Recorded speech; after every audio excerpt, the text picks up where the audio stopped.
Mags, we left it late, but 3 points nevertheless. You must be delighted with that result.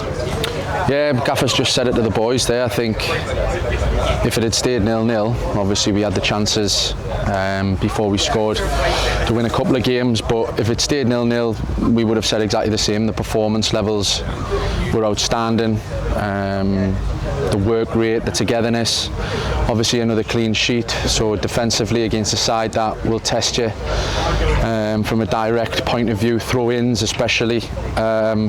So yeah, all aspects of the game from a performance point of view, take away the scoreline was superb. So obviously we want to win games, and it was a nice fashion in which to do so.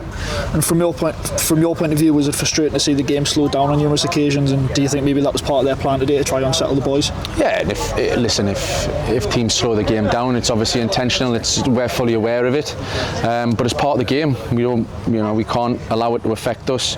Of course, emotions take over in games, and you'll appeal certain things, but ultimately, if they feel like that's their best weapon to win the game, you've got to respect that, and you've got to combat it in the best way possible. Listen, I thought credit to Alfreton because they worked incredibly hard. They had a tough result at the weekend. I'm sure Billy would have been disappointed with that, and I think he can be pleased he got a reaction out of his players because they made it difficult for us in terms of their work rate, but we had enough chances to win the game, there's no doubt about that, before we put them to bed late on. But we can't allow those stoppages and slow play to affect us. We have to make sure that when we have the ball and the ball's in play from us, we're high tempo and we play the game to our level, and the boys did that brilliantly.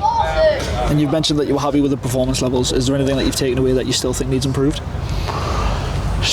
Well, you could say finishing. Blackie won't like us saying that, but of course, you want to be ruthless and finish every chance. Paul's standards, as we all know, are incredible. He scored goals at this level for fun in the past. He knows he could have got a couple more tonight, but crucially he got the goal that we needed. Honestly, the performance levels, there was very little that me and Ian or we can be critical about. I thought it was an outstanding display, but of course we always want to get better, and in training we'll make sure that we can replicate those types of performances week in, week out. And 2 changes were made tonight with Kelly and Savage coming into the starting 11. What were the reasons behind those changes?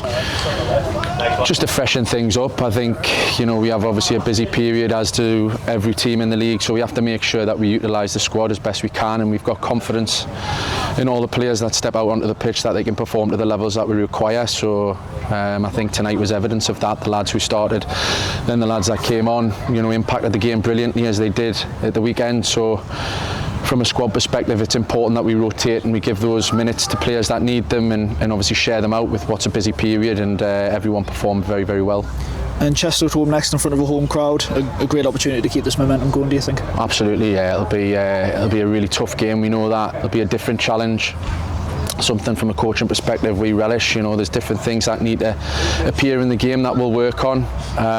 The crowd should be great, the atmosphere, Chester will bring a few, so we're looking forward to a real good quality game in front of a strong home support, and obviously we want to continue the momentum.